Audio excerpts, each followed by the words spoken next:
Okay, so whether you like it or not, Resort is a staple of Rising Storm 2 Vietnam. To an extent, right, that some people probably look at it as if it's like a terminal or a rust of the game, because it is a very iconic and unique map, and almost every player is aware of that map and knows its name, because some other maps, I can't remember the names, like I know there's that green map with the Trump flags, I don't know what it's called, but everyone knows Resort, one of the most popular maps. And the thing is, you'll have people say that they won't play on that map if it gets picked, or you know, they stop playing the game because it always gets picked, or you'll have people ironically say, such as myself, like, oh yeah, Resort, best map in the game, fantastic, nothing even compares to the Resort experience. And then you also have people who unironically believe that this is a very, very great map, such as, you know, the people at Bernie's 24/7 Resort who play that map like it's their freaking religion. No hate, you know, they've got their own dedicated space where they can play their favorite map, and you know what, that's fine. You know, if someone made a compound 24/7 server, yeah, that's when I'd have an issue and I'd advise the tripwire were to intervene and shut that down.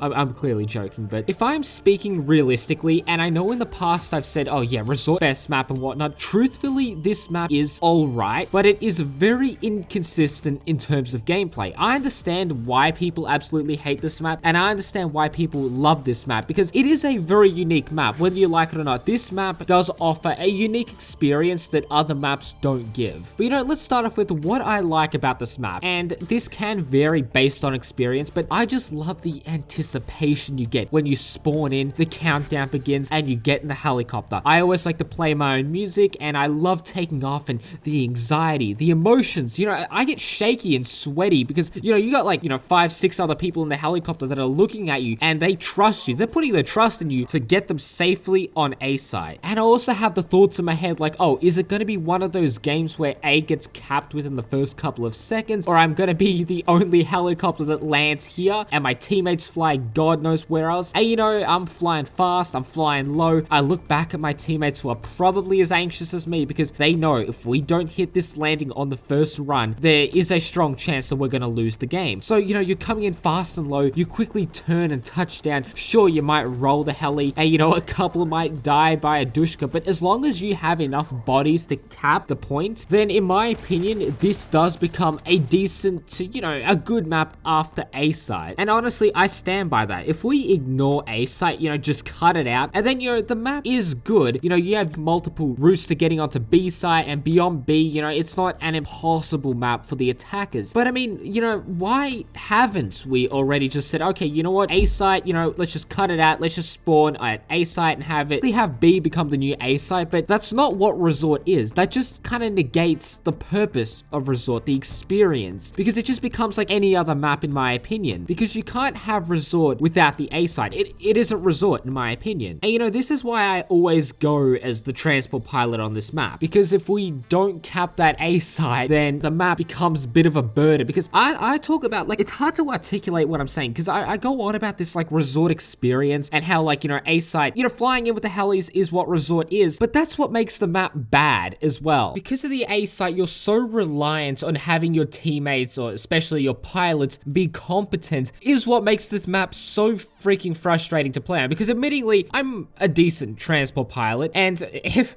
even the best transport pilots are gonna have bad days where they're just gonna get hit out of the sky, they're gonna turn into freaking lead magnets for a Dushka, okay? It happens. And when it does happen, and you got no competent pilots or low-level pilots, which, you know, Resort isn't really the best place to get training, especially if you haven't done it in the private test range, it just makes you so frustrating. Especially the pilot roles have been taken up, and you can just see the pilots do stupid things like fly above 75 meters, or even fly to the most ridiculous spots, like right down the middle, and just getting hit in every single direction, and to top it off, get blown out of the sky by an RPG. But my biggest problems, right, as attacking on this map is, for starters, the combat zones are a little bit ridiculous, because the VC should not be able to push this far ahead, especially get like right to the front of the beach. That's ridiculous, because where are you going to land? You can't land anywhere, especially like you can't land anywhere on the main area. It's borderline impossible, because if they just have people sitting on the rocks here or just scattered around, you can't land. Now honestly, if I were to make like a custom map of Resort, what I would do is I'd probably add more rocks on the beach and push the combat zone for the VC way further back, because they should not be able to push this far ahead. They should be able to stay on the ridge line, or maybe go a little bit bit forward, but they should not be able to literally block off or literally prevent the helicopters from landing anywhere. And honestly, another problem with this map is, sure, okay, you acknowledge that you can't land on the beach. Okay, so where do you land next? Oh, okay, the lighthouse and on the rice fields. That's your next best bet. You can't land on the little sides here because they're going to be freaking waiting there. You land on the sides here, and especially on the rice fields, oh, this just annoys me. You have people just camping there with machine gunners, and before you can even land, they've just taken out your entire team. And then sure, you know, some people might say, okay, just land at east side and we'll run in from the top. Well, when you do that, you get people that complain like, oh, which fucking spastic landed here? Like, I've never done that personally. I might have done it like once, just, I don't know. I wasn't really thinking clearly. But you know, it would be better if they just like prevented the VC from being able to go this far out and just camp the flanks. Like,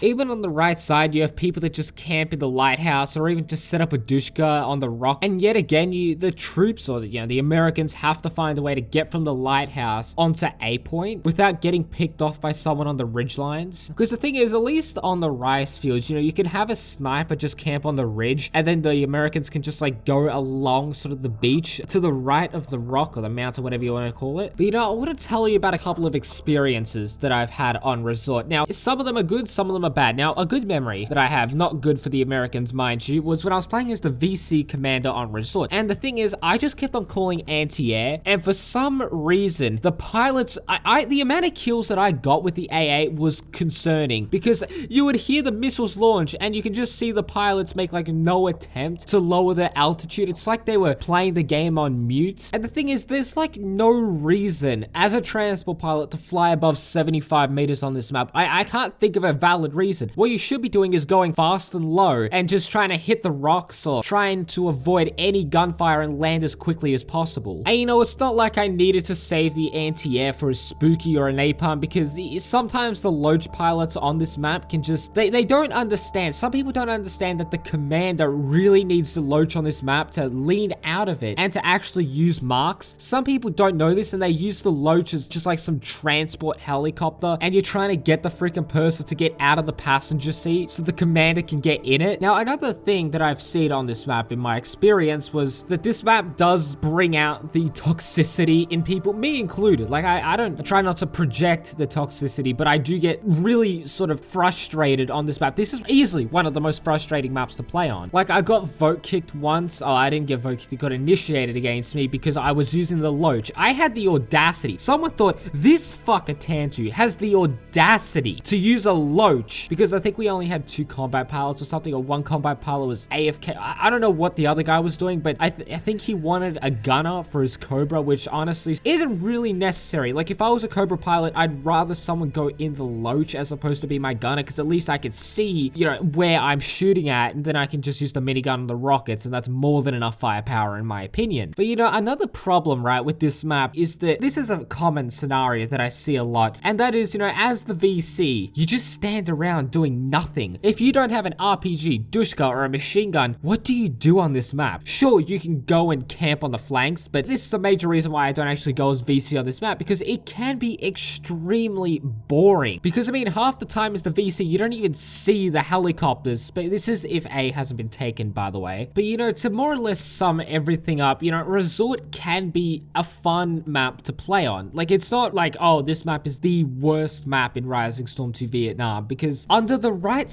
conditions, it can be a good map to play on. But that's the thing, you're not going to have the right conditions every single time, and if you don't, this becomes the worst map in my opinion. But I've also had some really good memories on this map. But you know, all in all, I enjoy playing on Resort once every now and then, but not something I do constantly, voluntarily. But anyways, that's gonna end today's video there. I hope you guys did enjoy, because if you did, please do consider leaving a like, subscribing, and sharing the video with your friends. Anyways, my name is Tantu, and I will catch you guys in the next video. Peace.